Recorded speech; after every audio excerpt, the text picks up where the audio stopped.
today. Oh joy. I have been otherwise occupied. So, wait to see what we got here. There we go. We're up. Up on PooTube. Very nice. All right, let's get going here. See if I have anything tagged since morning. I don't think I do. Nope. Cool. On to Miss Steph's pile it is. I know Trump was supposed to be doing a thing at some point tonight, right? Better check that out. Signing something or other. Yeah, participating in a Mexican border defense medal presentation. That was an hour ago. I feel like there was supposed to be something else tonight too, but be wrong.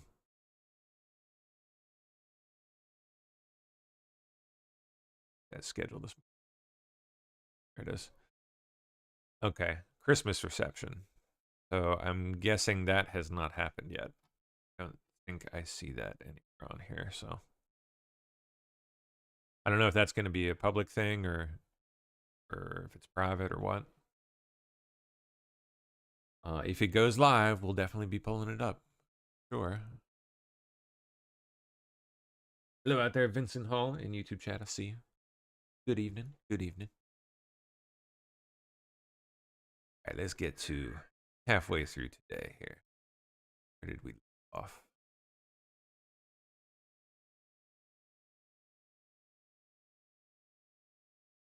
Oh, there we go.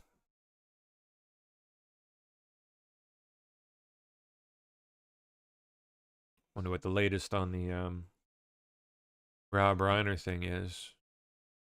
Oh, that they had arrested the son. I'm starting to see condolences pour out from my circles. In fact, I actually saw the. I forgot about this, but I'm friends with the director of photography of Stand By Me, which Rob Reiner directed. He's actually conservative. Mr. Del Ruth, he's a conservative guy. One of the few, one of the good ones. Which is weird, right? Like Del Ruth and Rob Reiner. I think Del Ruth did some of the cinematography on The Princess Bride.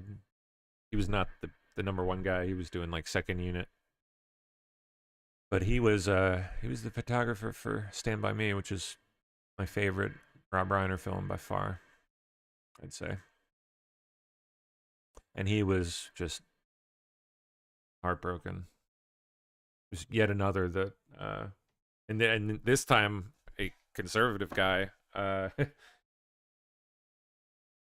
like just another one who had nothing but nice things to say about him, in spite of the completely different man we all knew online. Seems everyone that knew him in person knew someone completely different. Very, very sad. That's the point we're at.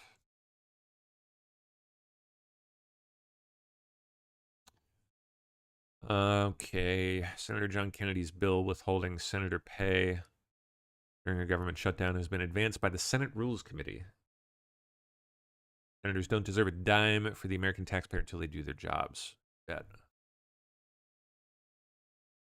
I, like you, Mr. President, I've heard a lot of rumors about we're that close. While this plays out, I need to go get my tea because I didn't get that. So I'll be right back. To reaching an agreement.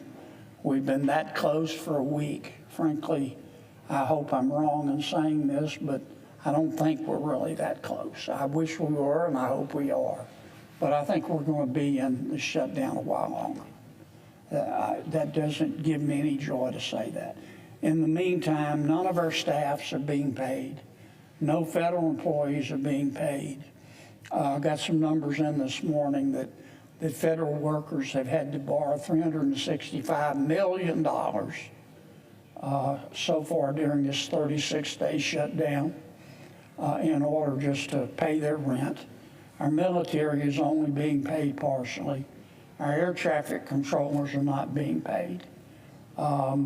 People who receive SNAP payments are only being partially paid. I don't think anybody wants to see anybody go hungry in America.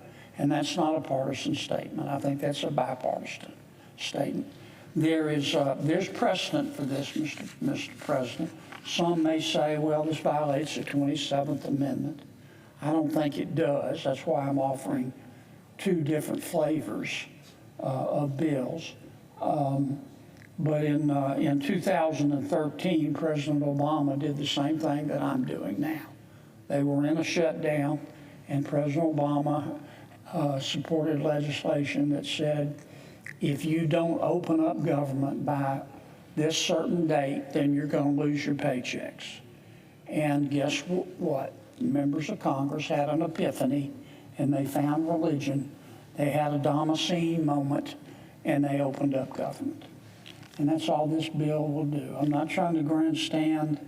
I wasn't going to bring this bill. When I got back here Monday, I heard all the rumors like everybody else that we were close. And I hope we are close, but we're not close enough. And so I'll offer these bills tomorrow, and people can vote yay or they can vote nay, but what's good for the goose is good for the gander.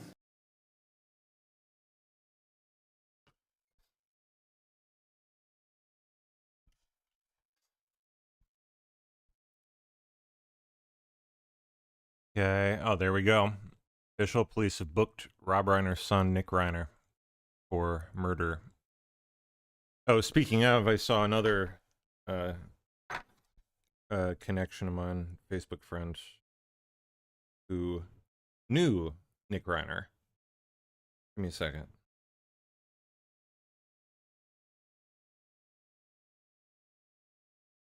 Where you at, Bob? Come here.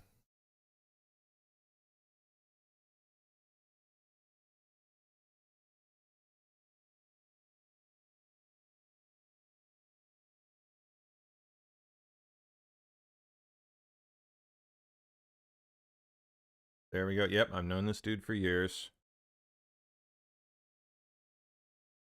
Over a dozen trips to rehab. Serious issues.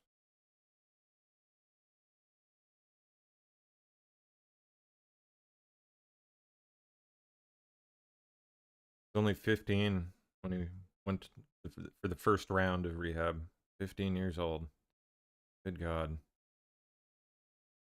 Actually kind of makes you wonder about what happened to him to make him so fucked up. Of course, I guess just generally having a Hollywood parent will probably do it. There doesn't even need to be anything fucked up necessarily in their life, other than just that. You know, the people that make it in that business can be neurotic. Probably end up not being the greatest parents in a lot of cases. If only just because they're so work obsessed. But I don't know. I don't know that would lead someone to 15 or how many, like a dozen separate rehab stints. I don't know, man.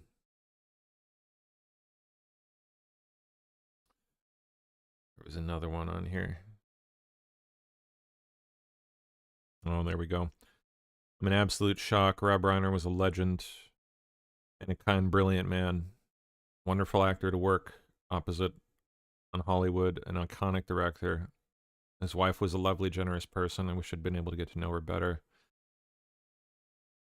He was so funny and intelligent. We had a great time shooting what could have been awkward scenes, but his wit and warmth made all that go away. Talking with him on and off the set was a joy.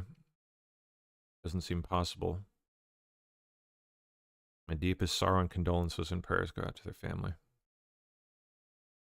Another acquaintance.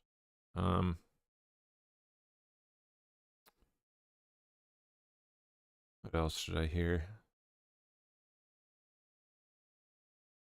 Oh, well, this may be a Hollywood first. I don't know that there's ever been anything quite like this incident, you know? Like, I think they actually worked together on at least one movie. I think Nick, wrote one of the films his dad directed.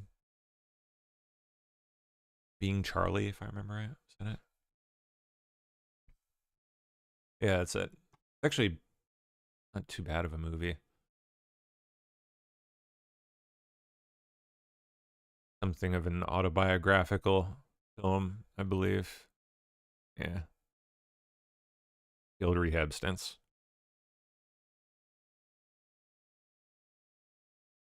All right, well, let's see. Let's see here. Handling the investigation. They worked throughout the night on this case and were able to take into custody Nick Reiner, a suspect in this case. He was subsequently booked for murder and is being held on $4 million bail. Police in Los Angeles with that update moments ago, confirming Rob Reiner's 32-year-old son Nick is now in police custody after the legendary director and his wife were found dead yesterday in their Los Angeles home. Police say Nick Reiner has been booked on murder charges and is being held on a $4 million bail. Tommy, I come to you first. A lot of tragedy emanating around the world right now, and this in particular hits home for a lot of people that were big fans of Rob Reiner's movies that were so warm and heart-forward and were all about the connection between people. They really were great films. I mean, it's such a mystery to me. Someone so ended up being fucked in the head later in life. In such iconic pieces of American culture. President Trump hasn't just vowed retaliation, he has begun implementing retaliation. Oh, Muaz Mustafa, okay. Executive Director of the Syrian Emergency Task Force explains U.S. actions against ISIS after 2 American soldiers and a civilian interpreter were killed in an ambush in Syria. Okay, Muaz. President Lay it on us. Trump hasn't just vowed retaliation, he has begun implementing retaliation. Yep. And in coordination with Syrian general security forces in the Badia area, including Palmyra, where this horrific terrorist attack has happened, there has been major sweeps of every city.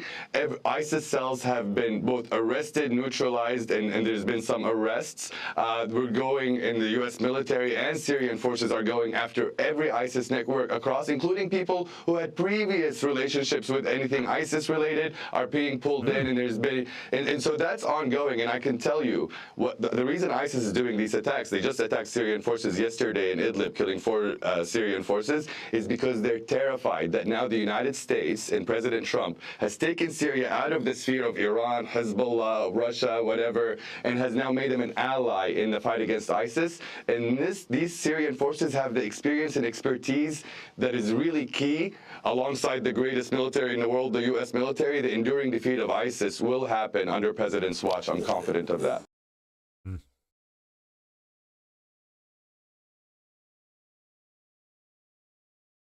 Okay, in a twist nobody saw coming, Nancy Pelosi just admitted that Trump hasn't done anything in his second term that would justify impeachment. At this point, you almost want a breathalyzer on standby just to confirm reality's still in the room. Yeah. Just to make sure I understand you, this should not be the agenda of Democrats for No, I this mean, next 2 years. if he crosses the border again, but that's not an incidental thing. You say, well, we're going to do that. No, there has to be cause. There has to be reason. We had review. This was a very serious, historic thing, and our founders knew that there could be a rogue president, and that's why they put impeachment in the Constitution. They didn't know there'd be a rogue president at the same time, a rogue Senate that didn't have the courage to do the right thing. It was bipartisan in the Senate, but it wasn't enough. Just couldn't let it lie. She had to slip one in there. Yep. Russia indicates it's open to Ukraine joining the EU as part of peace deal to end the war. Not NATO, but the EU. Huh. Okay.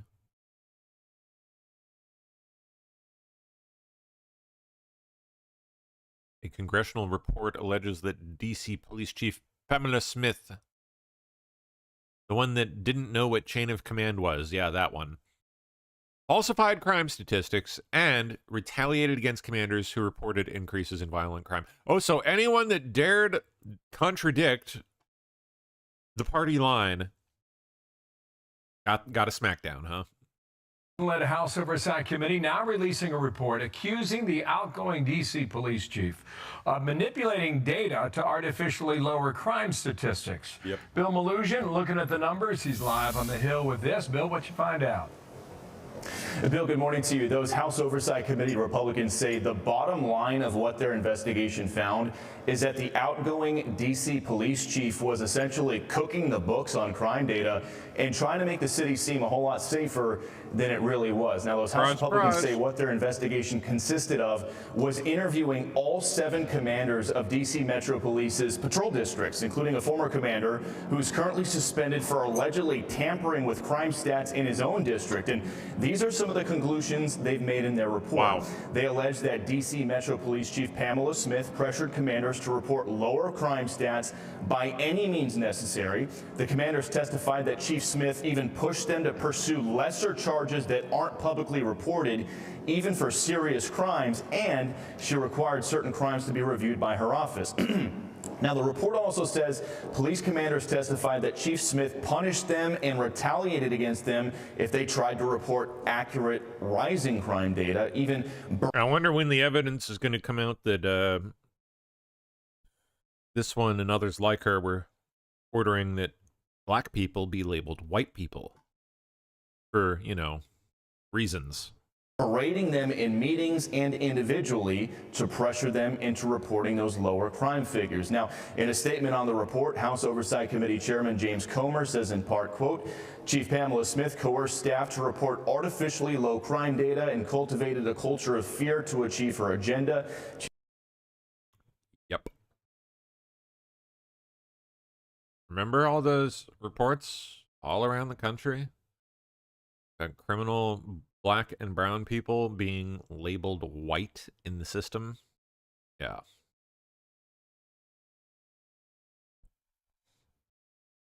Really makes you wonder about that, don't it?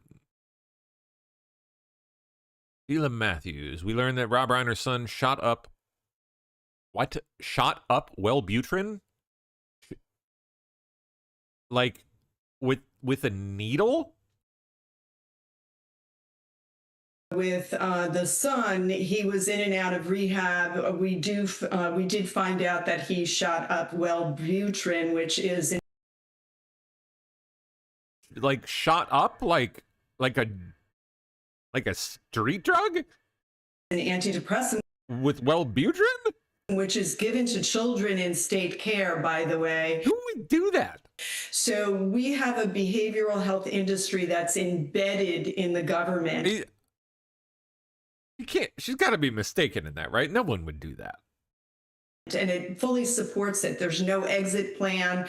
We had Matthew Perry, so hopefully the names of the treating psychiatrists will come out, and that will be a good thing. Oh, well, maybe she means like the doctors were like shooting him full of, like over prescribing it or something.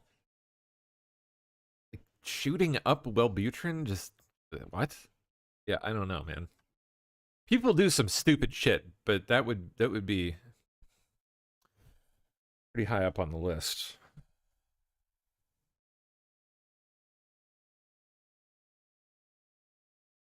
Okay, corrupt Obama DOJ, including James Comey and Andrew McCabe, explicitly blocked efforts to criminally investigate the Clinton Foundation in 2016 because they did not want to create any impression that we are investigating the Clinton Foundation or the Clintons. And why not? I guess we don't get the answer to that part. Documents show federal agents were blocked from issuing subpoenas about the Clinton Foundation or conducting interviews with or about the Clintons in order to protect them from scrutiny during the 2016 election. It kind of sounds like, I don't know. Should be illegal. I don't know if it is, but certainly morally questionable.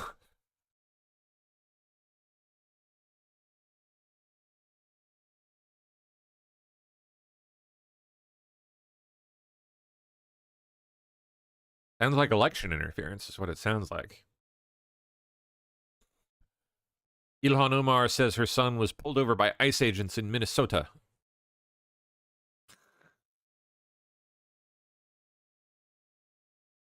Oh no. Yesterday, after he made stop at Target, he did get pulled over by ICE agents. Once he was able to produce his passport ID, they did let him go. His passport ID. Is calling for clarity about the immigration crackdown in the Twin Cities. In a letter to DHS on Friday, Omar says witnesses have documented blatant racial profiling and an egregious level of unnecessary. I mean, why would they racially profile? I mean, what could possibly lead them to do that? Force by ICE agents during Operation Metro Surge. Couldn't be anything that you people do, is it? President Donald Trump continues to target Omar, calling her and other Somalis, quote, garbage, and accusing her of attaining U.S. citizenship illegally. Oh, she did. 100%. Brother marrying hag. All right. Congresswoman Ilhan Omar's son was pulled over by ICE while he was following the law on his way home from Target. Tim Waltz says, this isn't a targeted operation to find violent criminals. It's racial profiling. Or, and hear me out here, or he was breaking the law. Oh, he was speeding, according to multiple comments.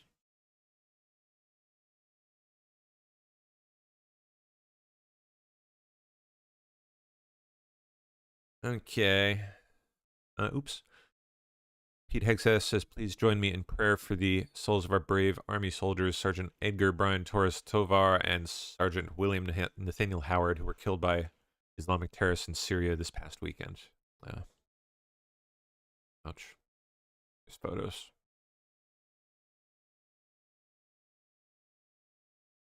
Former CEO of the Minneapolis Regional Chamber of Commerce is pleading guilty to embezzling hundreds of thousands of dollars. What is it?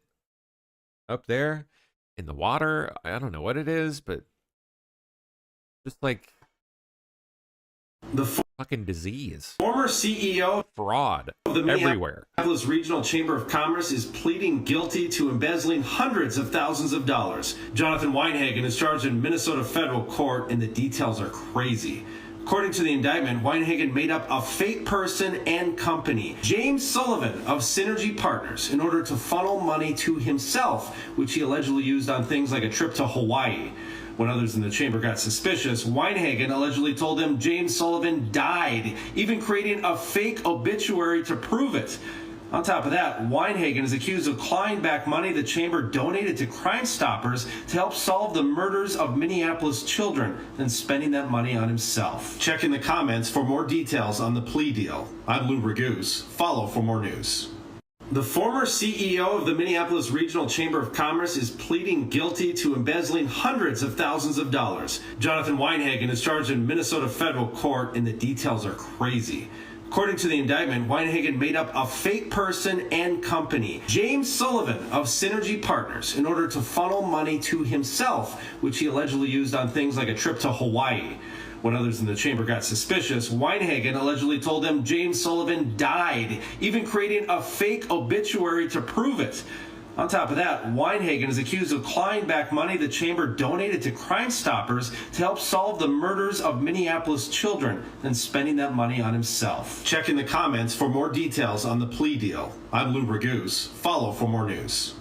The former CEO of the Minneapolis Regional Chamber of Commerce is pleading guilty to embezzling hundreds of thousands of dollars. Jonathan Weinhagen is charged in Minnesota federal court, and the details are crazy. According to the indictment, Weinhagen made up a fake person and company. James Sullivan of Synergy Partners. Sorry, that just looped. I got pulled in stairs by something. My bad. All right, let's see. Ukrainian President Volodymyr Zelensky in Germany for further peace talks with the U.S. And Volodymyr Zelensky arriving in Germany earlier this morning, where he is set to meet again with leaders from Europe and the U.S. on the latest negotiations to end the Russia-Ukraine war. It follows yesterday's Berlin meeting, where Special Envoy Steve Witkoff says lasted over 5 hours and made a lot of progress. The hell, man? Why you gotta go and do that?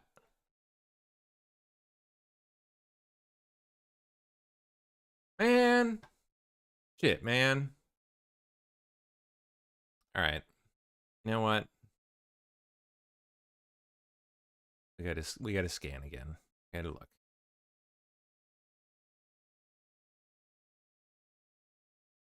Okay. There we go. So, and Volodymyr Zelensky arrived. Next up, FBI shares surveillance video of far-left terror group moments before arrest. What? As I mentioned in my talking points, on December 12th, what's this one?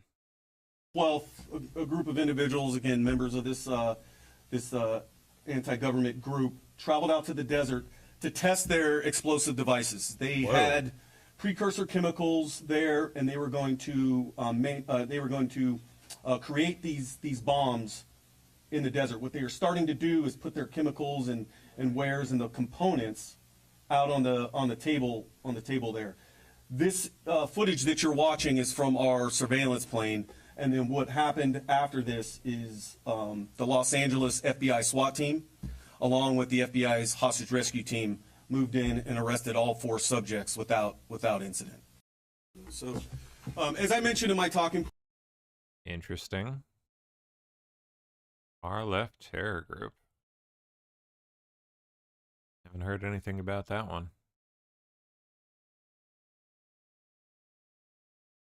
America is truly the most beautiful country on this planet, Sean Duffy says.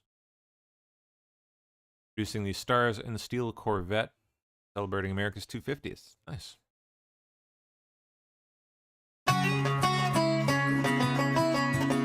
Hey everyone, Secretary Sean Duffy here. We're about to celebrate America's 250th birthday.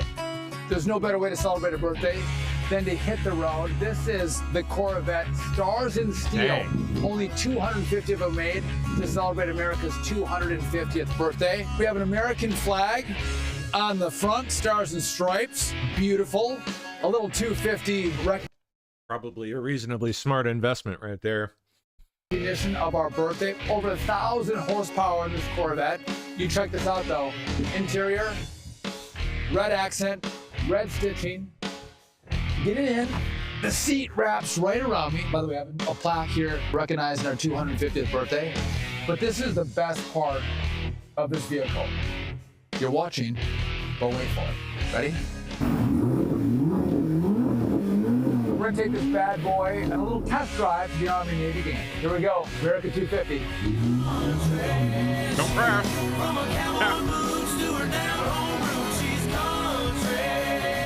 Yeah, I know that spot. Oh man, what a trip. Open road, Army-Navy game, Stars and Steel Corvette. Pretty nice looking car. Good. Number 2 House Democrat Catherine Clark gets primary challenger. Huh. Where's she at?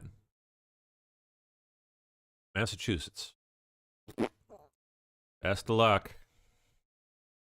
Oh, a challenge from the left. She'll face a challenge from the left. Jonathan Paz, an organizer and former Waltham City Councilor, announced his campaign against Clark, emphasizing the need to rebuild the Democratic Party, whatever that means.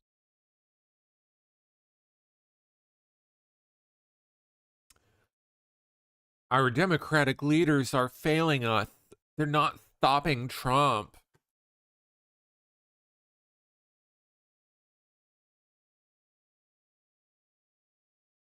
Okay. Live here. Well, this is hours ago. Authorities say the person detained in the Brown University shooting has been released as evidence shifts. Yep. Oh, that's like long. We'll keep going. Largest tax refund season ever. I think we're going to see $100 to $150 billion worth of refunds, which could be between $1,000 and $2,000 per household. Says Scott Bessent. Megyn Kelly explaining how Ilhan Omar could be deported very easily. I have some good news for all of us, which is... She came here under false pretenses.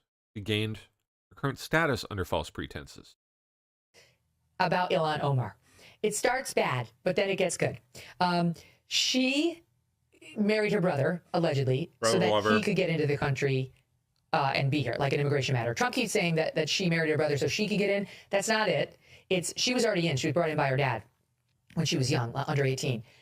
But she did reportedly, allegedly, marry her own brother so that he could come into the country, and then divorced him and got remarried to her own ex-husband, I think is how it went, because this is all a fraud to get her brother here. Legal Insurrection, which is a great website, tells me the statute of limitations has run on that claim, that immigration fraud claim with the brother, if indeed it happened. However, because Tom Homan was on Fox saying that they're looking into this brother thing with Ilhan Omar. That's the best news we've heard. I'm thrilled that DHS is actually looking into it.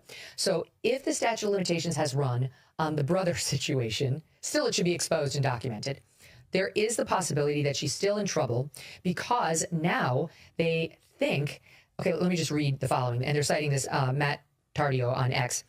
Ilhan Omar claims that she obtained her citizenship when her father was naturalized in 2000, just months before her 18th birthday. But there's a problem. No record has been found of his naturalization paperwork.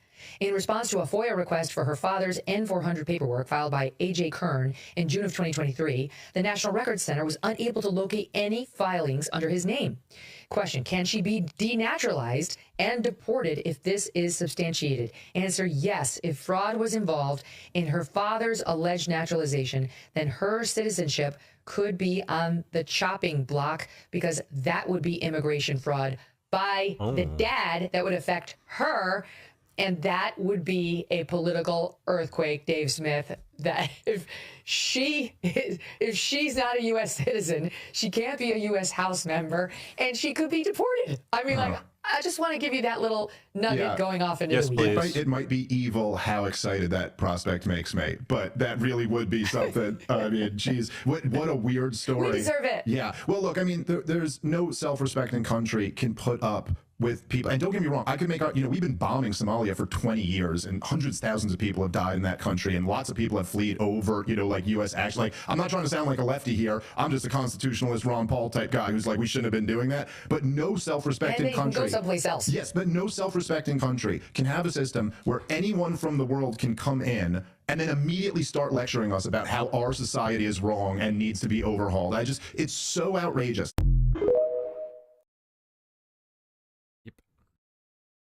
Oh.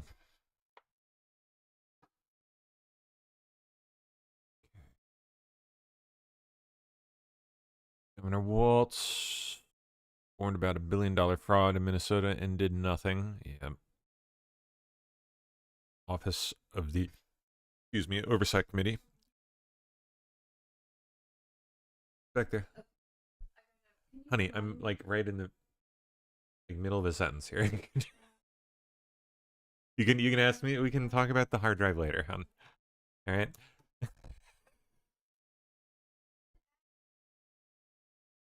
Yeah, you can ask me in like an hour. Well, I'll be done in an hour. Okay, where was I there?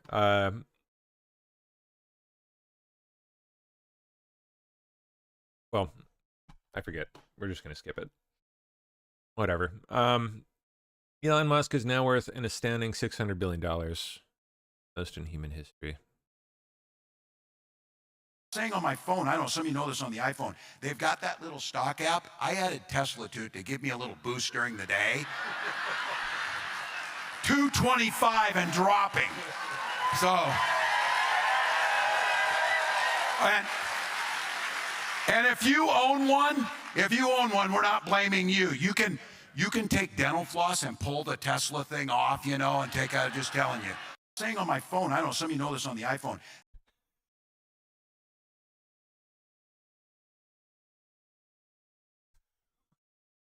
Moron. What an idiot. Oh my god. Yeah, Tesla stock has surged 110% since they tried to tank it. 110%. Joining an elite group of technologists to transform the federal government through modern software development, U.S. Tech Force. techforce.gov.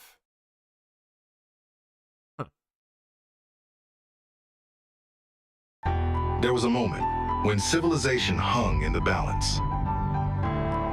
We called the best minds to the Manhattan Project. Scientists, engineers, builders.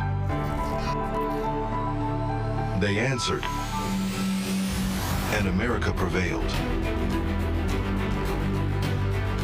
80 years later, a new call.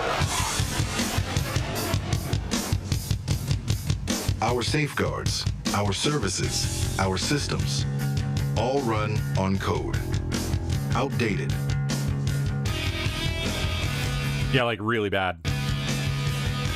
Time to rebuild what holds us together. For national security. For the future of America. 2 years. One mission. Defense. State. Health. Finance. Benefits. Modern bulletproof systems. You don't patch old code. You dismantle. Rebuild. America's... What the AI heck was that? America's... That's... coding renaissance. Oh, man. All right. Maha wins at Walmart. What did they do at Walmart? So the nation's biggest retailer embracing the Maha movement, Walmart, currently working on making its store brand food. Man, how about that? Smelly Walmart people just made Walmart healthy, I guess. Free of food dyes and 30 Remember that one? They called us smelly Walmart people? other ingredients. From Bentonville, Arkansas, the headquarters for Walmart, Fox Business's Kelly Saberi is looking at that. What'd you find out, Kelly? Hi, Bill. Welcome to Walmart's Culinary Innovation Center. This new building is... What?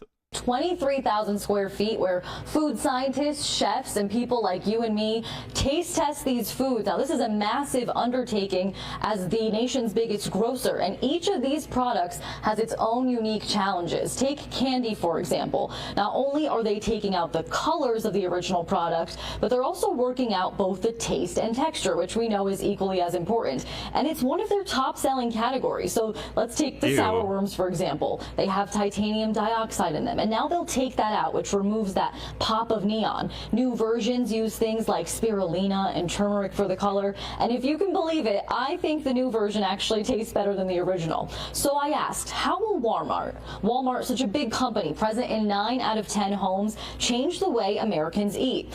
They tell me their decisions are Oh boy, that looks healthy. dictated by the consumer, not the other way around. Customers are turning over that package, that bag, or looking digitally at those ingredients more than they ever have. More than half of the customers are actually very in tune and looking at those ingredient labels, and they wanted simplicity, they wanted transparency, and they wanted things they could pronounce and that they understood.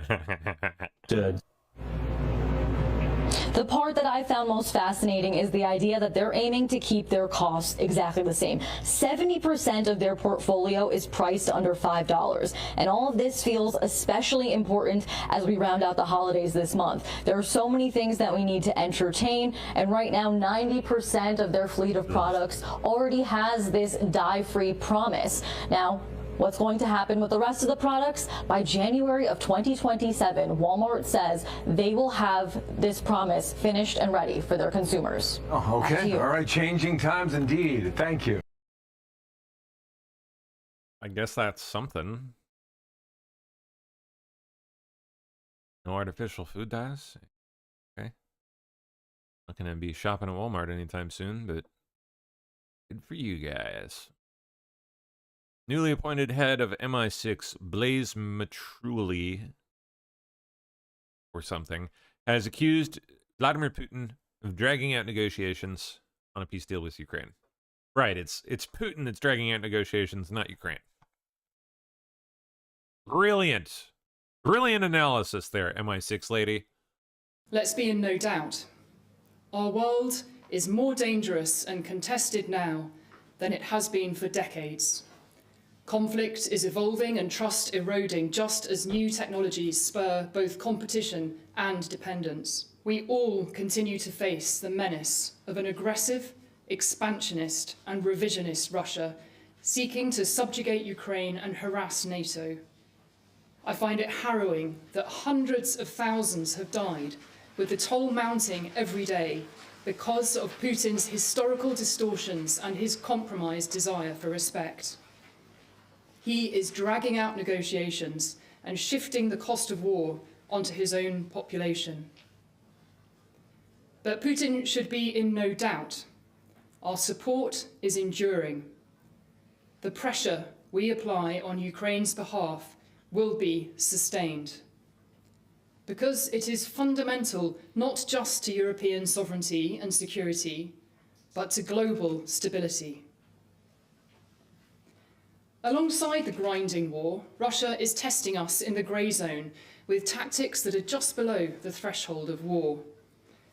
It's important to understand their attempts to bully, fearmonger and manipulate because it affects us all.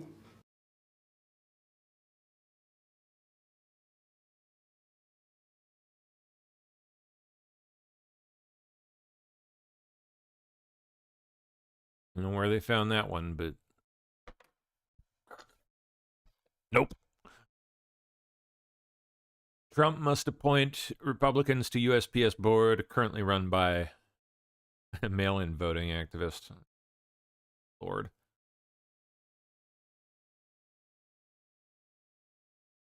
Still.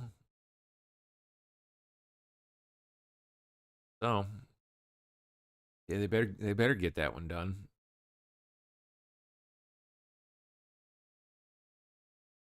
Board has 9 seats for presidential appointments. There you go. Always includes Postmaster General, currently David Steiner, who was appointed by the board in May, and Deputy Postmaster currently Doug Tolino, an independent. In his first term, President Trump made appointments to the board, but the term of the last Trump appointee, Roman Martinez IV, ended December 8th. USPS board will most likely start 2026 with 5 vacant seats out of the 9. Wow. And the majority of the rest of the board was appointed by Democrat.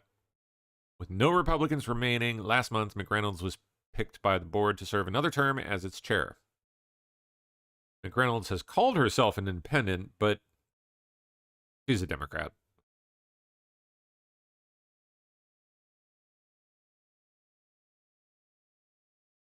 Okay, Mattel's collaboration with OpenAI won't emerge this year, so they're selling out too, huh?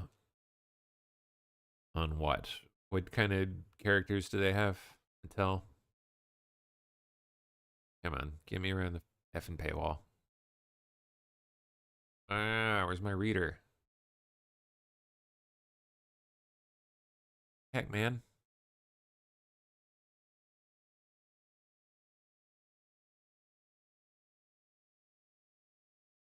Weird.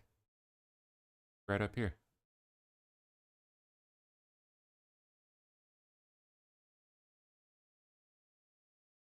Alright, we'll have to pull it this way.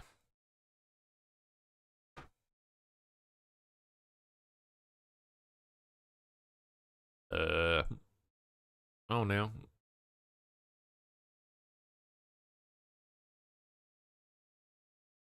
There we go.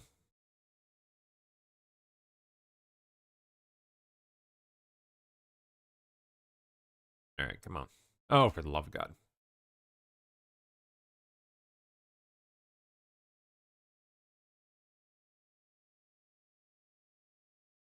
Thank you. I'm not a robot. Believe me?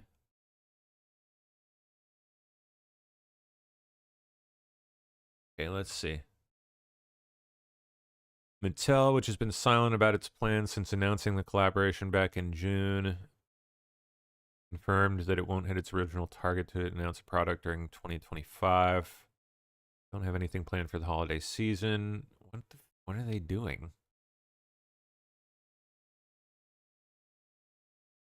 Oh, okay. Well, that makes sense. So rather than... So Mattel is going to incorporate OpenAI's tech in their toys. Okay, that makes sense. Not the other way around. Thought it was going to be more like a Disney deal where Disney was permitting use of their characters by OpenAI, but no, I guess that would make sense, having chatbot tech in some kinds of toys. Creepy though.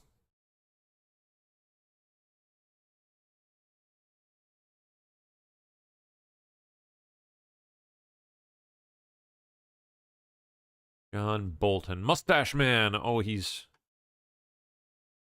making the rounds again, huh? Who's he talking to here? France 24. I don't think so. I think Ukraine, as Great Britain during World War II, has a very good argument. You can't have elections in wartime, especially in Ukraine's case when you've got the foreign invader occupying 20% of the country. If you were going to be fair about this, you'd have free and fair elections in Russia, too. We know that's not going to happen. So I think Ukraine needs to do more to show the fight against corruption continues. You can probably have local elections in places where the Russians aren't occupying. And I think this is advice from a friend. I think they need to lower their draft age from 25 to 18 to get more manpower on the battlefield and to make sure that the country as a whole is bearing the burden of this war equally. I don't think so. I think Ukraine, as great.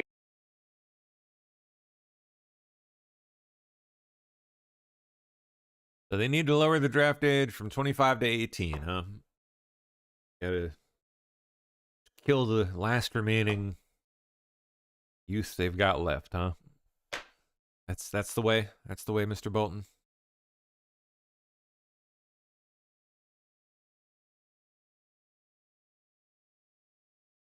GAO report on Obamacare. Massive fraud, fake identities, zero safeguards. Recent investigation by the Government Accountability Office has exposed extraordinary levels of fraud and abuse inside the ACA marketplace, including fake identities, receiving subsidies, widespread misuse of Social Security numbers, billions in unreconciled payments, and insurers collecting tax credits on behalf of deceased individuals. No wonder everything costs so effing much now. Train wreck. All right. Korea Zinc to buy Nearstar and build a new $6.6 billion smelting center, creating 420 jobs in Tennessee. Very good. A Christmas card from Trump. I came in today and had a few great Christmas cards. I love getting them, but I'll tell you, there are Christmas cards, and then there are Christmas cards. This one's from the White House. And wow, wonderful Christmas card from the President and the First Lady. All I can say is the President is making Christmas cards great again. Merry Christmas, and thank you, Mr. President. I came in today and had a few great Christmas. Oh yeah, I see out there, Durango. Let me pull that up. I don't know. Personally, I don't think that's so weird. It's Australia, keep in mind, where they just are trained to think that things like this just don't happen in their country. Therefore, if they're seeing it, well, it can't be that. It can't be real. It's got to be fake. It's got to be some kind of a show or something.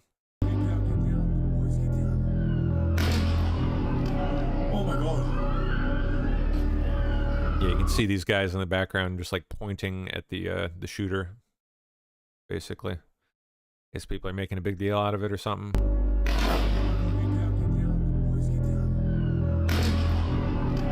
Oh my God.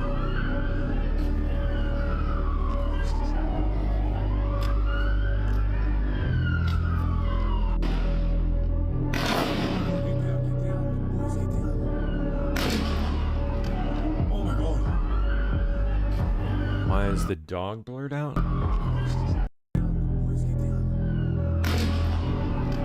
Oh my God. Dog.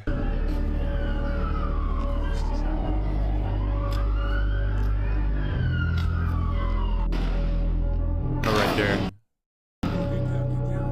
I'm guessing because there's a body, like right under it. Oh yeah. Oh yeah, there's a body right there. Oh my God.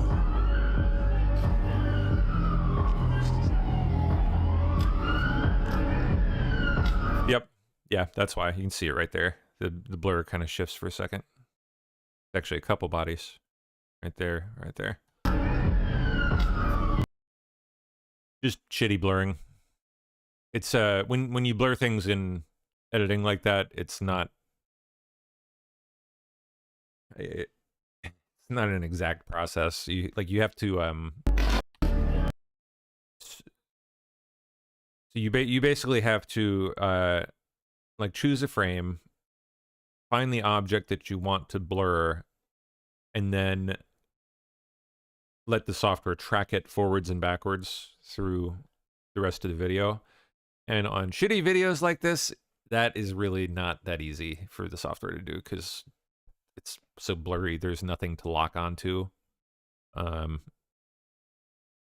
So a lot of the times they'll just kind of slap a blur on there and just really not worry about repositioning. That's why you'll see it like skip all around sometimes. Like sometimes it'll blur an object and then the camera moves and all of a sudden that portion's not blocked anymore. It's just people not wanting to take the time in editing because it's just not worth the effort. Oh my God. But that's my guess. There's bodies. All right, let's see. Brandon Johnson being a moron. Why not? Is that every? Oh, hey. Hi, how are you? I'm wonderful, thank you.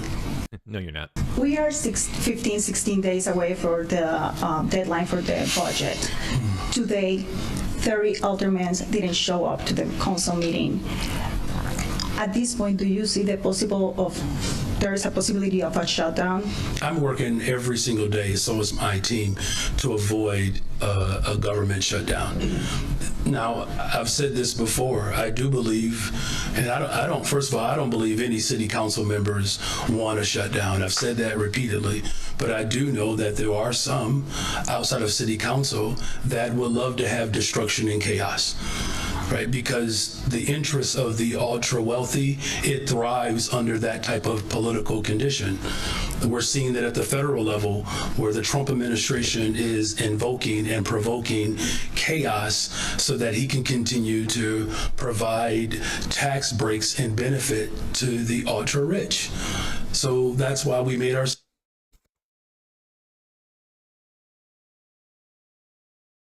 People only have one line. Just about. Trump HUD Secretary Scott Turner sending chills through Minnesota Democrat Governor Tim Walz and AG Keith Ellison. Ooh!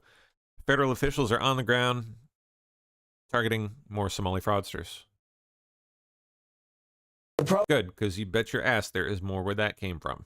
Program started at $2.6 million cost annually, and then over the next 4 years, it ballooned up to $302 million. So, Mr. Secretary, talk about it. Are you investigating any of this fraud as well?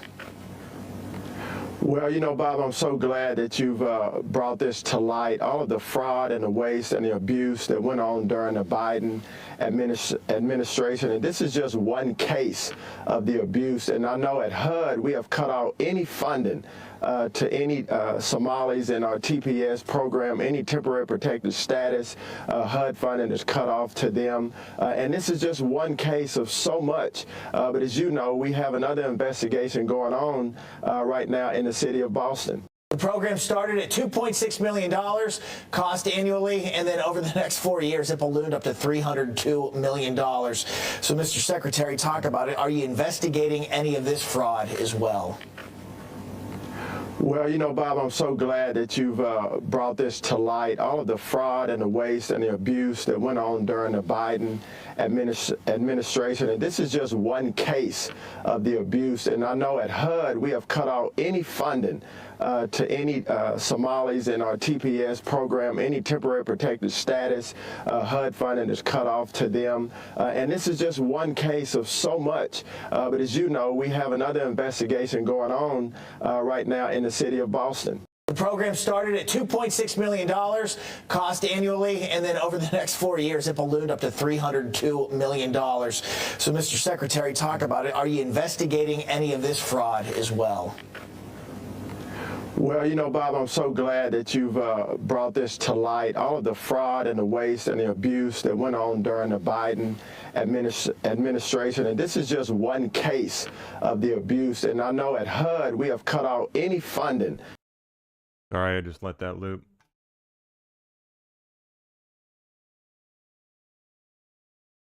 I'm trying to multitask here in the background. Estimated total amount of fraud by Somalis occupying Minnesota is up to $6 billion. The last I heard of the total fraud amount, and they say this is just the tip of the iceberg, it's about $6 billion. And when you consider the fact that this money generated in Ilhan Omar's congressional district, my congressional district, and it went to so many people that she's associated with, and the FBI has already come out and said that Minneapolis is a hub for terrorist recruitment. So it's highly unlikely that no money made it overseas. I'm convinced that there's a lot of money there. And that's why the federal government right now is going to investigate it so we can find out who's responsible, who had the money, and how it was filtered. The last I heard of the total fraud amount, and they say this is just the tip. Okay, guy. There we go. I know we've seen a clip of this, but here's a video of the new coins. Oh, yeah, 2026 coins. They're pretty cool. With each act exploring a distinct thing, eagle will appear on the reverse for the first time since 1837. The Declaration of Independence quarter. Where's Washington at? Where's Chad Washington? Quarters. A symbol featured on Come on, the where's first Chad time Washington? since 1796. The second values and quarter marks the point at which the founders made ideals expressed in America's founding. One of these has a total Chad Washington Hold on it. 250 years of our nation's history in the palms of your hands as we connect America. The revolution. There it is, Chad Washington. Look at that. Look at that jawline. Turbo Chad. All right. U.S. and Mexico have reached an agreement signed today, marking additional significant progress towards urgently and permanently ending the Tijuana River sewage crisis. The agreement, called Minute 333, outlines many new Mexico side infrastructure projects, research, enhanced monitoring, and planning for operations and maintenance of critical sites. Does not obligate any new U.S. taxpayer funding. That's good.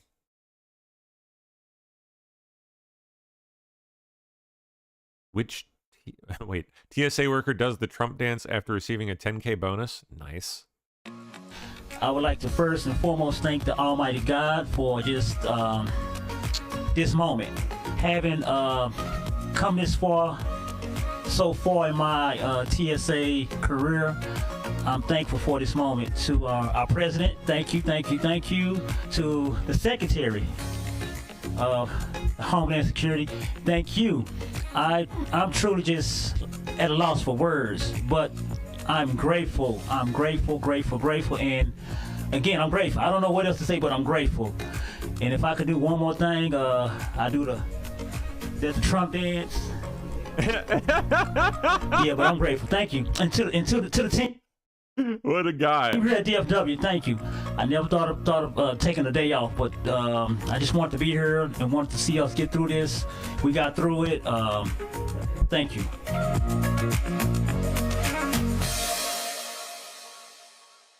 That's awesome. I would like to. That's so great. All right. Assistant AG, Harmeet Dillon, actively forcing states to purge voter fraud, purge voter rolls. Just in the data that we've seen, you say thousands of, I guess, illegally registered aliens in the country that are registered to vote. That's right. Is that accurate? I mean, how many do you think it'll be when you get all 50 states in? How many illegal immigrants are voting in this country?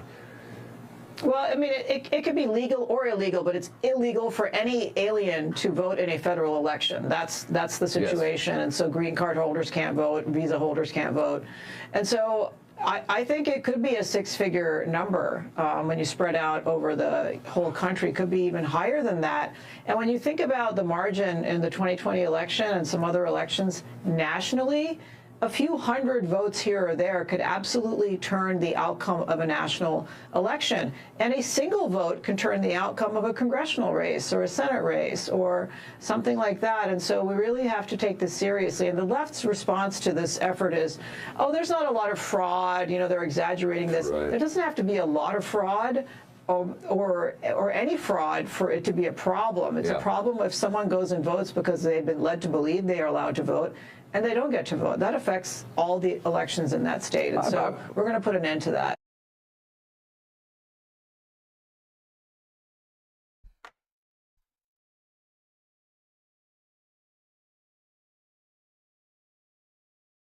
New York Archdiocese to sell $490 million Manhattan property to fund sex abuse settlements.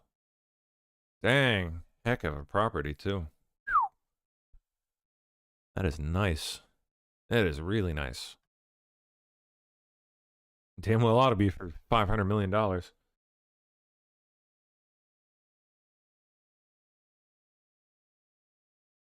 a hotel, huh?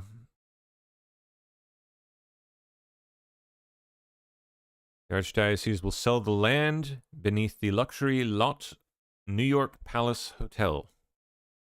To the hotel's owner.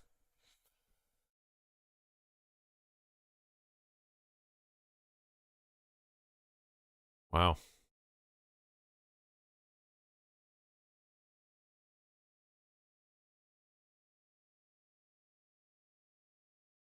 Okay, Hunter Biden disbarred in Connecticut following federal convictions. Wah wah. Bye-bye.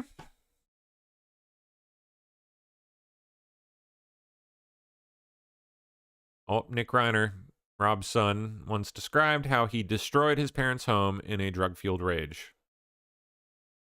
I got totally spun out on uppers. I think it was coke and something else, and I was up He doesn't even know. for days on end, and I started punching out different things in my guest house. Like a frame? Like what? Like a something? No, I think I started with the TV, and then I went over to the lamp, and then everything in the guest house got wrecked. Did you punch the TV? Yeah, I literally punched the TV. Did you like lacerate your hands? I mean, that sounds bad. Did you hurt yourself? I don't even remember at this point. I got totally spun out on uppers. I think it was.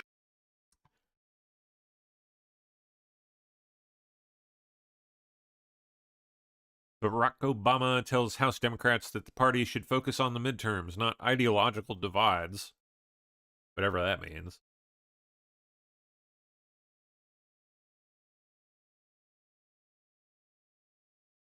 Okay. Told House Democrats at an event on Sunday in Los Angeles that as they focus on trying to win control of the House, they should not get caught up in ideological differences, within the party. That's the key. And can sort through them later. They can sort through their own differences later. They just need to smash Trump now, damn it. That's what he's going for, I guess. Oh, speaking of Trump here, what happened to that Christmas thing? I guess it must be a private event.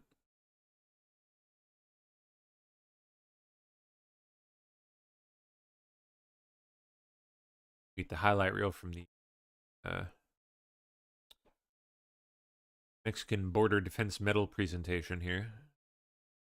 On day one of my administration, I signed an executive order making it core mission of the United States military to protect and defend the homeland. And today, we're here to honor our military men and women for their central role in the protection of our border, something that I campaigned very, very strongly on. And they made me look really good. They were unbelievable. They made us all look good.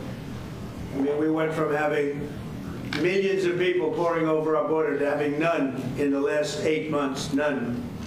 In a few moments, we'll officially recognize their service by awarding them the Mexican Border Defense Medal, which is a big deal. On day one of my administration, I signed an executive order making it core mission of being asked about Ukraine here. We had a very good conversation 1 hour ago with the European leaders, many of them involving the war with Russia and Ukraine. We had a long discussion, and things are seemingly going well, but we've been saying that for a long time, and it's a difficult one. We had, as you know, settled 8 wars, and one was having a little problem yesterday, Thailand and Cambodia. We were able to straighten that out. Some killing going on that shouldn't have happened. We appreciate them working to get it straightened out, and they have. The security protocols yesterday were amazing, and they have been amazing, having to do with Russia and Ukraine. And I had a long talk with President Zelensky. Also, I spoke with the heads of Germany, Italy, NATO, Finland, France, the United Kingdom, Poland, Norway, Denmark, and the Netherlands. We had very long and very good talks. And again, I think things are going along pretty well. 27,000 soldiers were killed last month. Shouldn't happen. Should have never happened. Should have never started. That war should have never ever started. But it did, and we're trying to get it solved. That was Biden's situation. We're trying to get it done. And I think we're closer now, and they will tell you that they're closer now in numerous conversations with President Putin of Russia.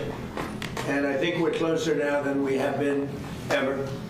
And we'll see what we can do. We want to save a lot of lives. You know, we sell equipment to NATO. We don't spend any money, but we do want to see if we can save a lot of lives. When you're losing 25,000 to 30,000 soldiers, mostly soldiers, or other people too, from towns, and like places like Kiev, various other places throughout Ukraine, it's pretty bad. Nobody's seen anything like it, actually, since World War II. But we're getting closer. We're having tremendous support from European leaders. They want to get it ended also. And at this moment, Russia wants to get it. And the problem is they'll want to get it ended, and then all of a sudden they won't. And Ukraine will want to get it ended, and all of a sudden they won't. So we have to get them on the same page. But I think that's working along. Very good talk. Very good talk.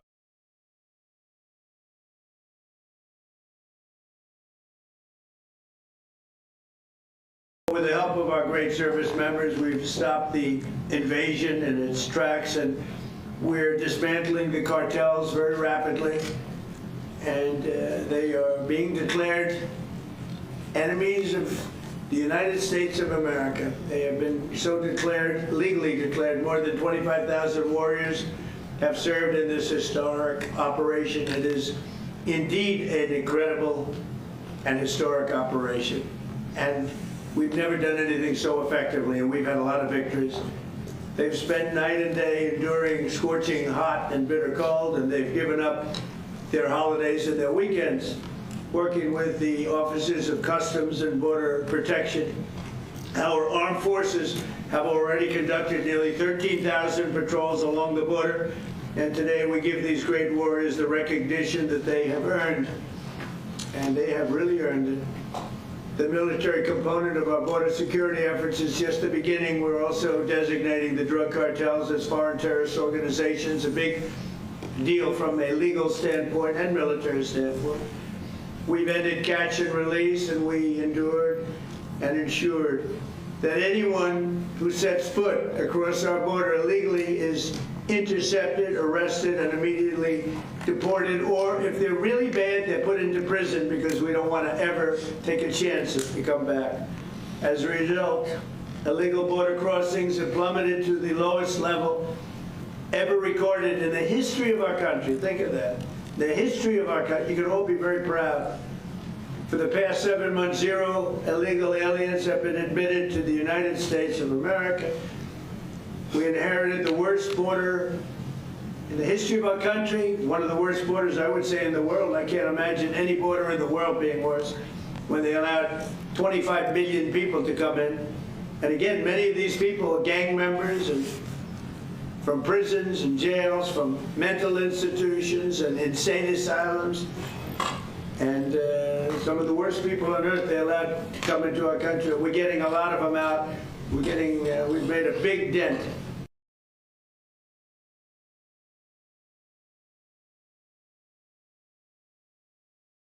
Classifying fentanyl as a weapon of mass destruction. Today I'm taking one more step to protect Americans from the scourge of deadly fentanyl flooding into our country. With this historic executive order I will sign today, we're formally classifying fentanyl as a weapon of mass destruction, which is what it is. No bomb does what this is doing. 200 to 300,000 people die every year that we know of. So we're formally classifying fentanyl as a weapon of mass destruction. Today I'm taking one more step to protect America.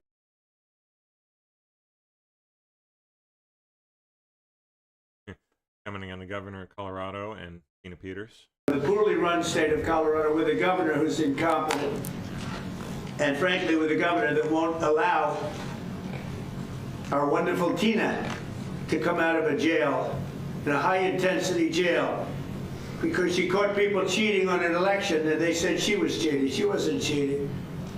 She went over, she looked at one of the election scams going on, and because she did that, they put her in jail for 9 years. The governor of Colorado is a weak and pathetic man who was run by Tren de Aragua, the criminals from Venezuela, took over sections of Colorado, and he was afraid to do anything. But he puts Tina in jail for 9 years because she caught people cheating. And when she walked over and got involved in it, they said she was cheating. She wasn't cheating. She caught people cheating on the election, 2020, along with a lot of other people that cheated on that election. You'll see that coming out more and more. Ooh. Okay. Driving an old school. There's 13 up here with us today. They all represent about 2,000 people who've served at the border so far. So 25,000 Americans qualify for this Mexican National Defense Border medal that we're announcing today. And what's cool about this medal, it was actually first given out in 1918. So we're reviving an old medal that existed, was given to men and women who defended the southern border. We found out about it.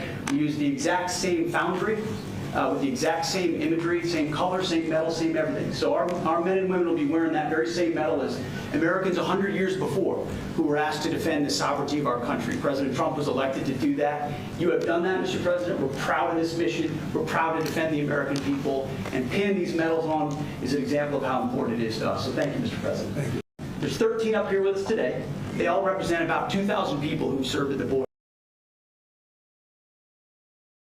You know, I just got home last night. I'm humming. I toured the border in California, Arizona, Texas. I did it in 4-wheel drive. I did it on the river. I did it from the air. hundreds upon hundreds of miles of border. I didn't see one illegal alien. Not a single one. I've done this since 1984. I worked for 6 different presidents. No one's done more than President Trump. What he has done is gave us the most secure border in the history of this nation. Hard stop. I went hundreds of miles of border, didn't see one illegal alien. Incredible, considering the Biden administration, we had 10, 12,000 a day, most released in the United States. I'm proud to be with these patriots behind me. I'm already proud of being in the Oval Office of the President, but being with these heroes. I met some of these soldiers down on the border. And actually, a shout out to Fort Drum, New York. We got some 10th Mountain Division here, so at least Stefan, Claudia, Tennant, we all love Fort Drum and the 10th Mountain. So look, this is a game changer. I want to make something perfectly clear. Do we get attacked all the time being inhumane? The Biden administration is much more humane. It's a bunch of crap. Because there's been studies done that 31% of women that make that journey through the cartels get sexually assaulted. They get raped. And not just the women, children too. I've done numerous investigations on that. Sex trafficking was historic highs with the open border. Fentanyl, historic highs that killed 250,000 Americans.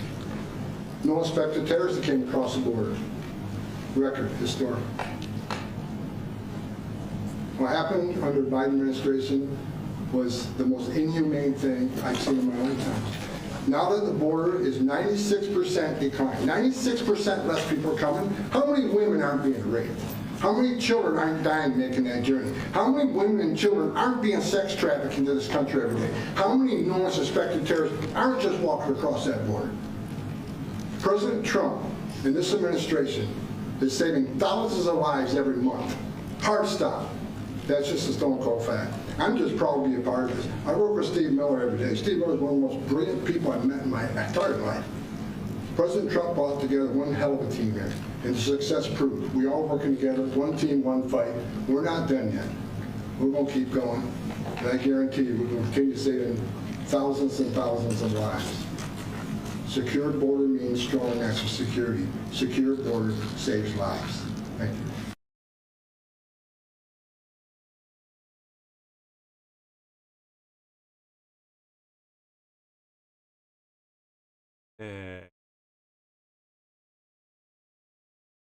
Trump and Hegseth here presenting the medal.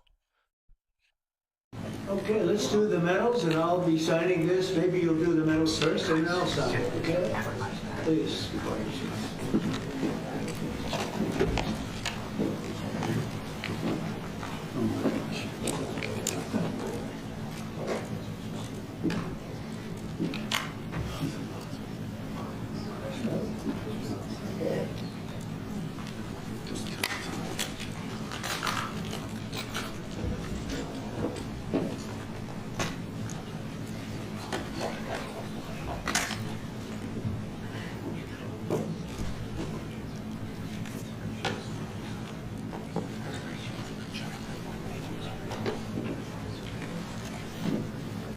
Okay, let's do the medals, and I'll...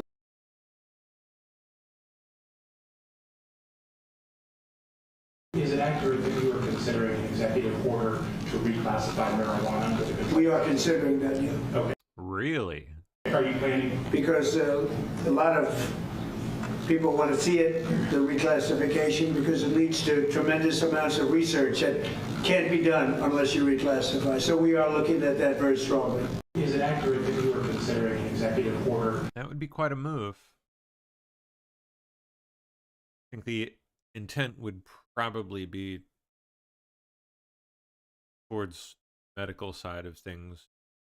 The intent of kind of reeling back some of the recreational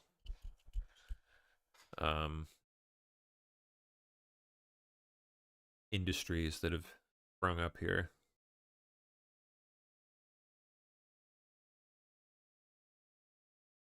Republicans should knock out the filibuster, he says. Republicans should knock out the filibuster, and we should approve a lot of things. You wouldn't have January 30th looming because, you know, you have the 30th of January looming. You know that, right? And if we knocked out the filibuster, it would be just a simple approval. But you have some Republicans, they're unable to explain why. You know, if you ask them why, they're unable to explain. They cannot win the debate. But they should knock out the filibuster. And frankly, they should get rid of the blue slips too. Republicans should knock out the filibuster.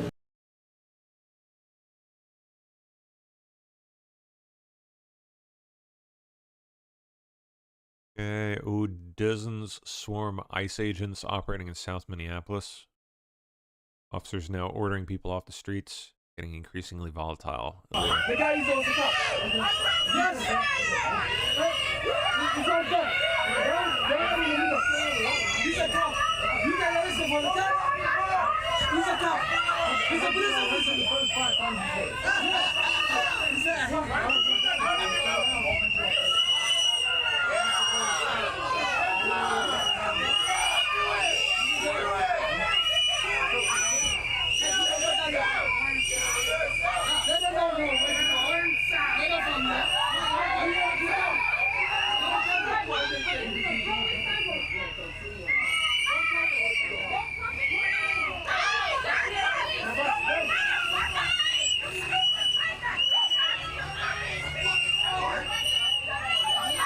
The guy is on the top.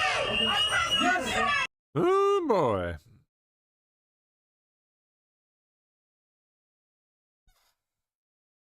Oh, here's more. Using paintball guns. Puts the crowd back.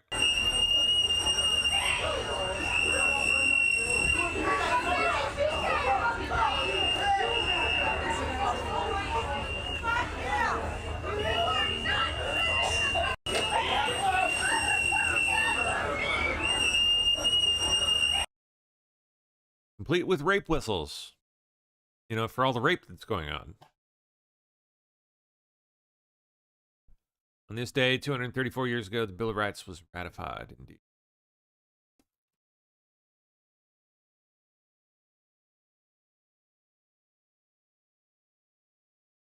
Okay. PSA sharing airline passenger info with ICE. Immigration. The TSA is sending airline passengers. Now, all of a sudden, they're against TSA sharing information or knowing anything of any kind. Now, all of a sudden, it's a problem for them. Passenger data to ICE, which immigration agents can then use to make arrests at airports. At least one person was reportedly deported as a result of the program. And News Nation's Xavier Walton is live for us there in Dallas at Love Field Airport with all these details. Good morning, Xavier. When did TSA start sharing this information with ICE? Anna, good morning. Yeah, so reporting shows basically that TSA has been sending lists of upcoming passengers several times a week to ICE since March. So for several months, only we're just now hearing about it. ICE then cross-checks those names against its own immigration databases and deploys agents to detain people it says are subject to deportation. Now, what's important here, public reporting does not show TSA screeners running a new immigration status check on everyone at checkpoints. Now, the controversy is that the airport security pipeline is being used as a choke point for immigration enforcement, and critics say, you know, the public was not told this was actually happening. So the New York Times is reporting this data sharing program may have led to a college student being arrested at Boston's Logan Airport before Thanksgiving and then deported to Honduras. Remember that story? DHS is now defending the program, saying it's routine information sharing inside one department, nothing new, and framing it as a reversal of what it calls a Biden-era policy on flying without ID. But Anna, some privacy advocates are obviously pushing back, saying that is simply not true. And this, of course, all coming to light after DHS announced plans last week that any possible visitors, and this is a proposal, that are coming into this country would have to turn over at least 5 years of social media posts and that sort of thing. So obviously the big ticket here is a screening more and more, but still some pushback on this story, Anna. Yeah, being the ante there. Xavier Walton, thank you so much for that report.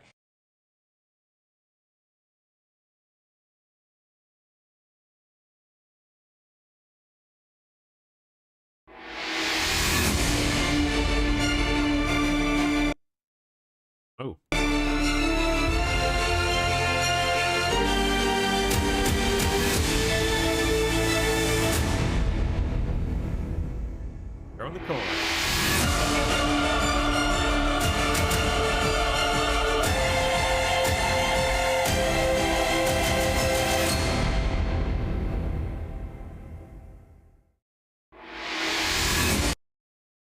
voice.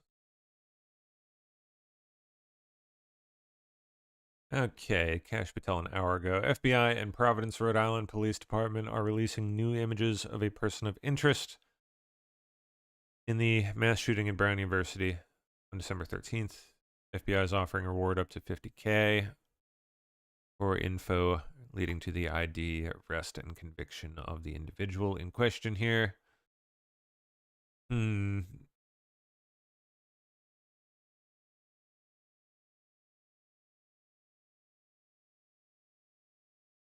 Nope. Got a bit of chunk on it.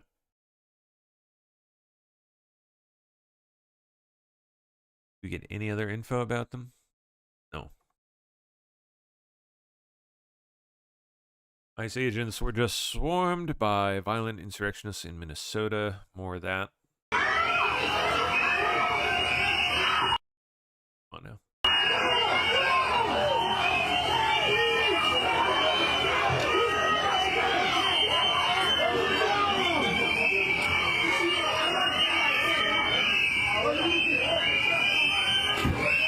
meesha waxaa ka dhacay dagaal oo isu dhexeeya ayska iyo dadka kale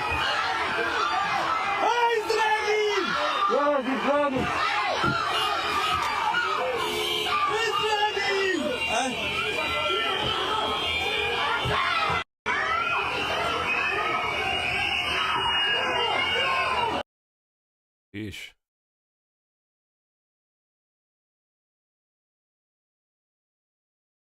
Okay, police have new lead in Brown University shooting.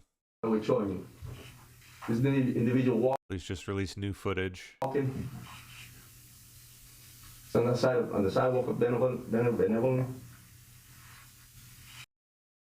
Sadly, the building where he committed the atrocity apparently happened to lack cameras compared to the rest of the university, and it's very difficult to make out defining features.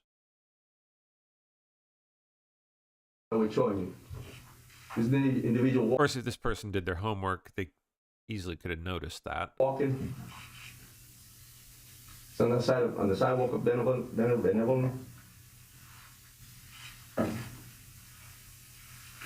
And this is prior to the incident. Here we go again with this video too, Mike. Again, you see him walking.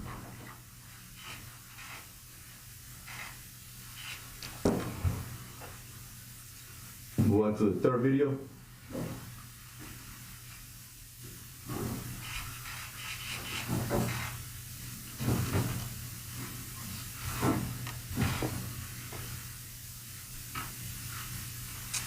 And you want to, these are some photos of this individual.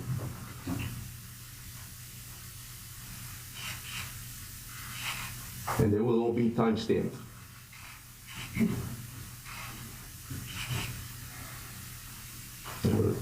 The last photo.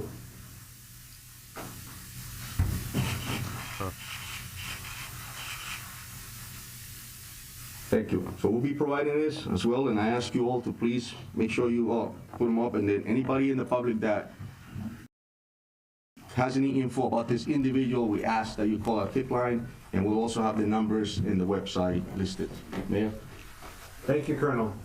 The last speaker today will be Special Agent in Charge from the FBI, Ted Dux.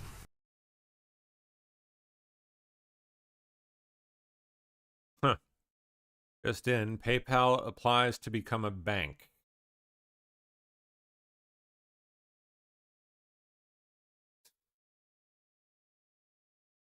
Wonder what took them so long. And what was stopping them all this time before. Ford pivoting to hybrids and dropping the all-electric F-150 sees $20 billion in charges. Charges for what?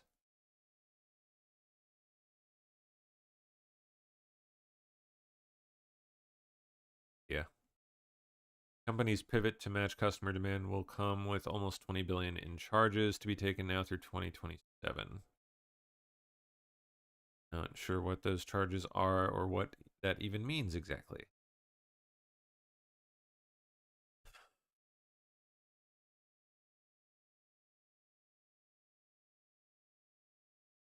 Yeah. Gotta spend $2 billion retooling the plant.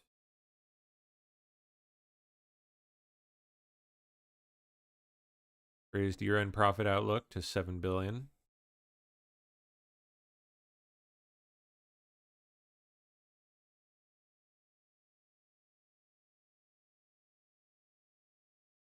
Okay.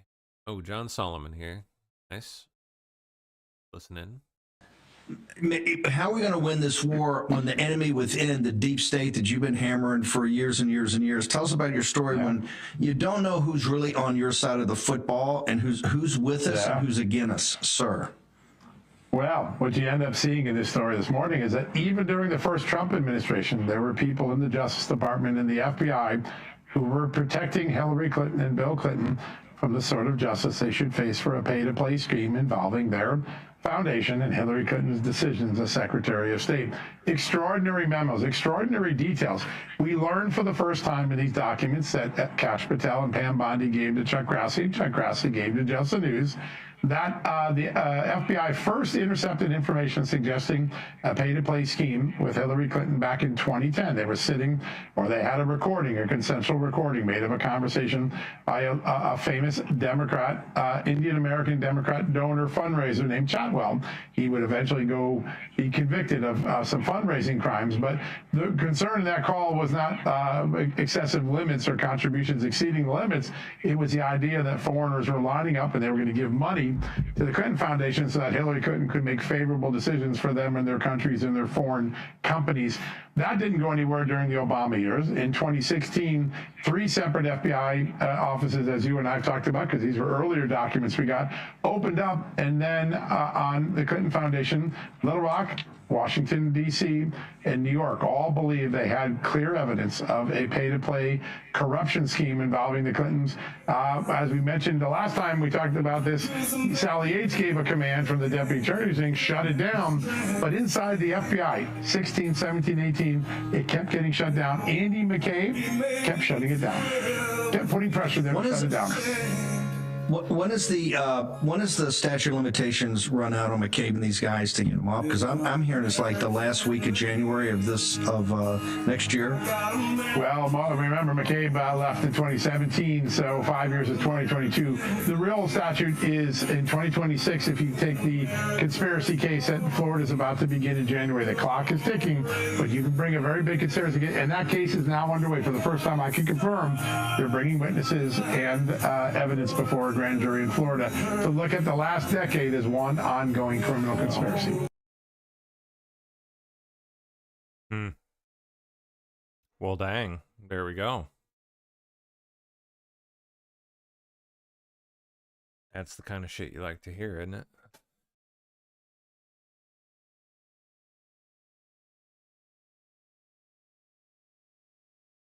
Okay, reporter. How can you reassure the public that they're safe, yet say that the Brown University shooting suspect is armed and dangerous? And, oh, by the way, we have no fucking clue who they are or why they did what they did. But hey, don't worry, you guys. You're fine. Go back to class. Go on out and about. No. Everything's good. There's a psycho killer out there, but don't worry. Just call us if you see him. Do you have reason to believe that this person is no longer in the community? Because can you continue to try to reassure the public that they are safe, but you also just said that this person you believe is armed and dangerous, so how can both be true? Well, yeah, right, and that's something that's unknown, but like the mayor stated, I'll tell you that we have enhanced enforcement in that area. We have, Steph stated earlier, we have a lot of officers in the area, so in that sense, it's going to be safe. But however, as well, I just want to remind the community that our priority in law enforcement and in the city is to keep our constituents safe, keep them informed, and to keep them committed, to understand that we're a professional, we're dedicated, we're going to put somebody in handcuffs, and we're going to continue to do this job. So I want to know. Reason to believe that they are no longer in this community? That's something that we're continuing to investigate. Where'd they find this guy? Mexico?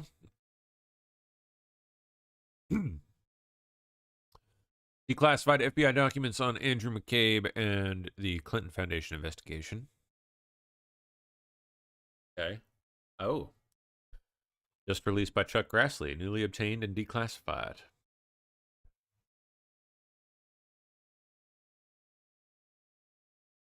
Excuse me. Okay, so these documents provided to Grassley by FBI Director Kash Patel and AG Bondi in response to whistleblower tips and oversight requests dating back to 2015, detail internal FBI communications and timelines from the 2016 Clinton Foundation probe. Ooh. Oh, damn, this is quite extensive. All right. Dig in a little bit here. Let's see. Documents do not indicate outright closure of the probe or destruction of evidence. However, or rather, they highlight repeated delays, approvals required from McCabe, and routing of Weiner's laptop materials through the separate mid-year exam team.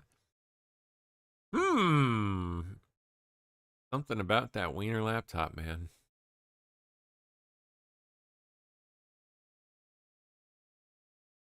Andy McCabe throttled the investigation 2016.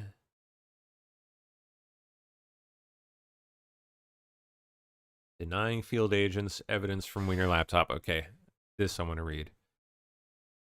Accurate with nuance. On September 26, 2016, the Southern District of New York seized Weiner's laptop during a child exploitation probe. Weiner was married to Clinton aide Huma Abedin. A second warrant on October 30th, 2016 uncovered roughly 48,000 Clinton-related items, including 6,827 Abedin Clinton emails, 3,077 of them work-related, despite what she said. The mid-year exam team, led by none other than Peter Strzok, reviewed these for classified info by mid-November 2016, flagging some for follow-up, but prioritizing the email server case. Oh, that's all they give us. Okay. Foundation team was initially denied direct access. Okay. Requested laptop review, New York Field Office ADIC. November 7th, 2016, EAD. Randy Coleman emailed. It was determined by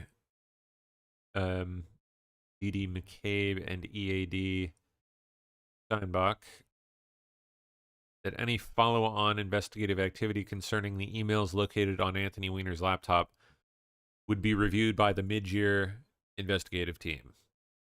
That's unusual. Foundation agents thus relied on Strzok's team, which did not share Foundation-specific leads, such as potential pay-to-play ties via the Abedin and Foundation emails.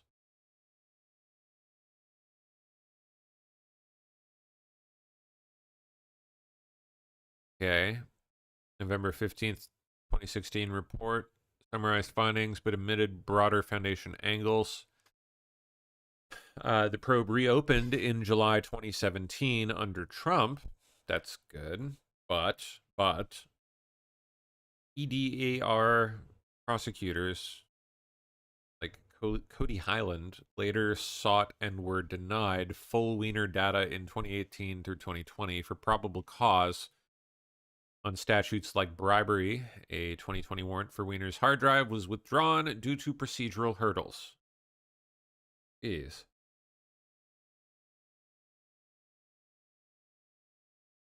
Interesting. All right. Assuming you can believe anything Tony Sarug is telling you.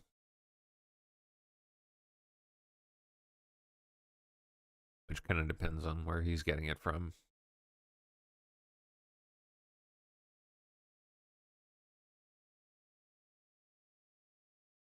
Claims it's from the documents, but never tell with him.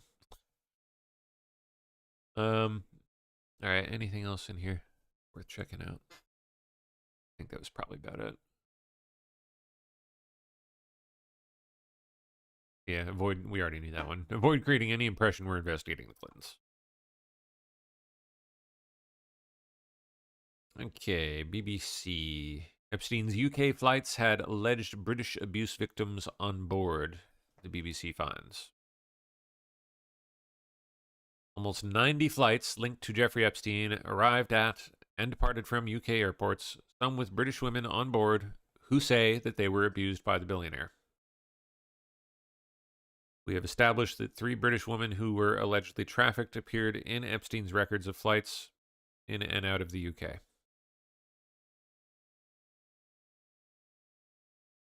Testimony from one of these British victims helped convict Epstein's accomplice Ghislaine Maxwell, but the victim has never been contacted by UK police. Her Florida-based lawyer, Brad Edwards, told the BBC. Well,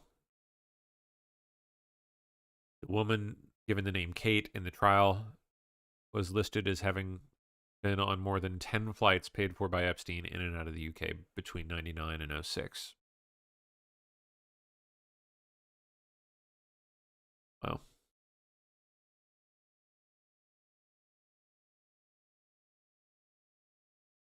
Oh, neat. Kennedy Center's Grand Foyer. One of the largest rooms in the world? What? Oh, shit. That's pretty cool. Turns out it can hold a whole lot of tubas.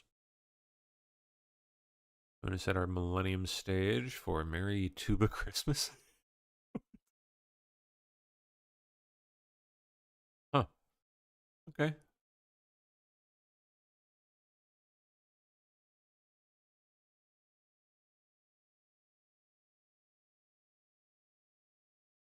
USAID's very creative lawyers. Well, you remember Liars. all the debates about how to use the frozen assets, for a whole set of complicated legal reasons that you know better than me. We were not able to just take the assets and give them, and for you to just spend the assets. But I thought it was quite creative of the lawyers to let us use the assets to spit off interest that in turn became kind of loan payments. Holy shit. There's USAID for you. Another golden buried nugget of USAID for you. It was very creative of our lawyers to find a way to launder money to you through something that we were legally not allowed to do, but we were able to skim money off of the top of frozen assets we weren't allowed to freeze in order to send to you, to your, quote, famously corrupt government. Well, you remember all the debates about how to use the frozen assets, for a whole set of complicated legal reasons that you. She's so gross. All right. Police refused to say what the Brown University mass shooter yelled as he committed the tragedy. He apparently yelled something. What was it? He apparently went straight for the young lady. Now, there's a report the shooter yelled something right before the shot came in. Can you tell us what that was? Yeah, it's part of the investigation, Johnny moved you. What part of the investigation, my ass? Come on. I ask that, though, is, for instance, like with the Unabomber, his brother recognized the writing. So it's possible a friend or family member might recognize if the person said something that was significant. Correct. That's why you don't, other than the 9mm, is there anything else inside that auditorium that you can tell us? No, that's correct. Listen, like I said earlier, investigations will bring us to evidence that we need to collect in order to be able to prosecute. With that being said, we're going to continue to collect evidence, and if it leads us to something to that nature that's going to be extremely helpful for us to identify somebody, we'll be the first ones to put it out. Alex, on John's question, did the suspect yell, like has been reported, and there's been some erroneous reporting, but did he yell when he came to the classroom? And how valuable have witness statements been from those who survived? Listen, my heart goes out to the victims, it goes out to the families, and I'll tell you that their cooperation has been extremely helpful. And with that being said, we'll continue, and I'm going to respect the fact that, and I hope that they get better, and my heart and soul goes out to them. So, did he yell them? So that's something that we're investigating. We took statements, and we have to confirm that. So, we're gonna wrap it up here.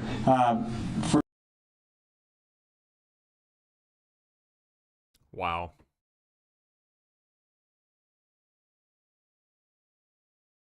We're going to avoid answering any actual questions whatsoever and just end things there.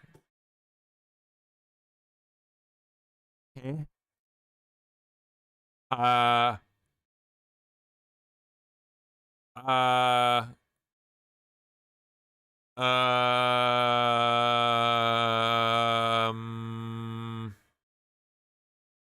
Well, all right then. Okie dokie. I guess that guy from that channel, what is it? Real America's Voice, is marrying Marjorie Taylor Greene. Okay. Alrighty then. Maybe you'll go on The View with her. Treasury Secretary Scott Bessent demands a ban on congressional stock trading, calls out Nancy Pelosi for her suspiciously large capital gains. Good. Good for you, Mr. Bessent. Chase that down, please. That'd be nice. It's not a partisan issue when members of congressional leadership post returns that far exceed many of the world's top-performing hedge funds. It undermines the fundamental credibility of Congress itself. The American people deserve far better, and I look forward to Congress taking action to end congressional trading of individual stocks. Yeah, that'll be the day.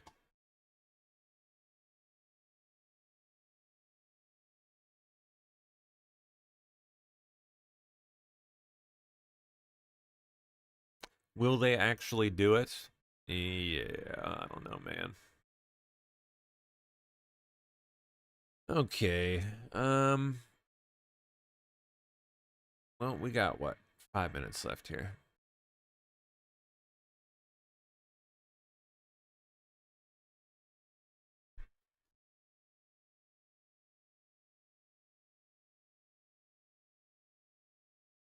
Oh.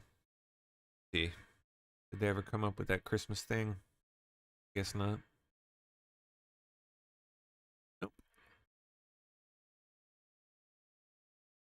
That's all right.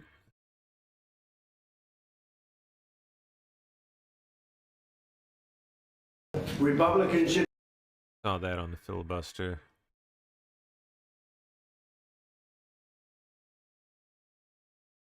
Saw that. All right, we can skip that. That's fine.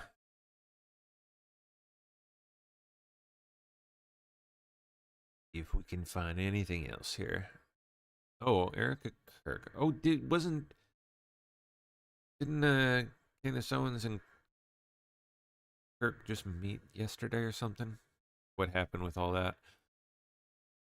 Okay, what she got here? A recent survey that we took after Charlie's assassination found that 90% of undergraduates believe to some extent that words can be violence. Another fire survey. Oh, this is from like the other day, right?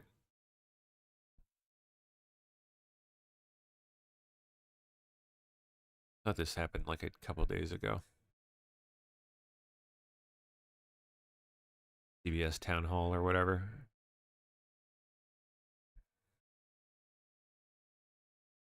Oh, whoa, here we go. Here's something we missed. At least 8 people killed when a plane carrying 10 passengers crashed in San Pedro, something or other, Toluca, Mexico.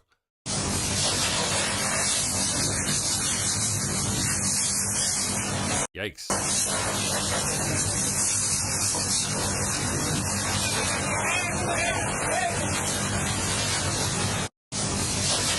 Yeah. Says at least 8. I'm gonna go with all 10. I don't think they're walking out of that.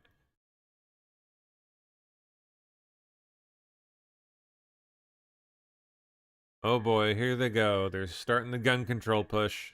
You know, these shootings continue to happen, and okay, Warriors coach Steve Kerr, who I did not ask for an opinion from.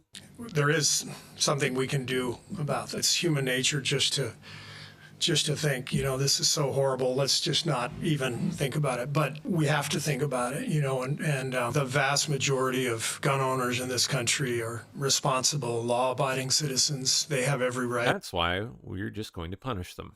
You know, to own a gun. But it's on us to decide if we actually want to take action, you know, as a country, as citizens. We know that there are common sense measures we can take that will save people. You know what? We also know that criminals are criminals and they commit crimes, aka breaking laws. People's lives, and almost like law just won't do anything. I just want people out there. It doesn't matter if you're Democrat or Republican or gun owner, non-gun owner. I just want people thinking, what if it were my child? What if it were my brother or sister? Oh boy, this fucking line again, huh? Would you be willing to stand up to your representatives and say, you know what, enough. I'm not going to vote for you unless you are going to stand up for gun violence prevention through common sense laws that the vast majority of Americans agree on? Or are we just going to continue to let the gun lobby? Don't just look the other way, even though that's human nature and I understand it. Think about it. Do you These people are just want something done? idiots. All right. Oh boy. Was this more of that new video? If we got anything new here that we haven't seen. Haven't seen that one yet.